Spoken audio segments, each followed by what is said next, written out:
చిత్రం ద్వారా climax song ద్వారా పరిచయం చేయబడుతున్నటువంటి సంగీత దర్శకుడిని.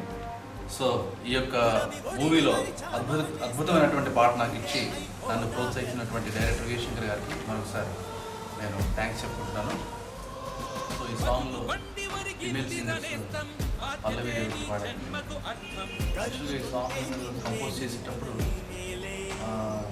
వేరియేషన్స్ ఎలా చేయాలని నేను కొంచెం తిరుగుక పడ్డాను.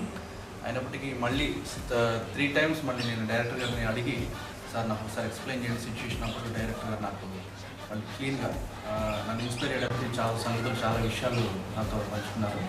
సో దానివల్ల నేను ఒక 2 days టైం తీసుకొని తర్వాత మళ్ళీ దాన్ని ఒక ప్యాటర్న్లో ఫిక్స్ అయిన తర్వాత వచ్చి వినిపించాను.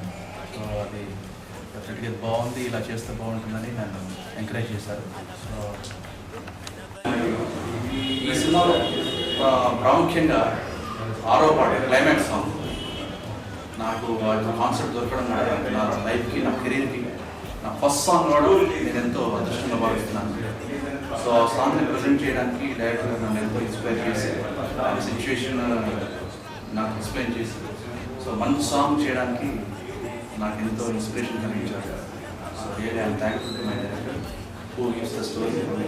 అలిగి రగిలిన నరనరం సిద్ధ అలుపు ఎరుగని యువతరం యుద్ధం కడుపు మండిత కలకలం తజ్జం ఎలుపు పిలిపే యువసరం నిత్యం చరితలో నిలబడే చెరగని గురుతై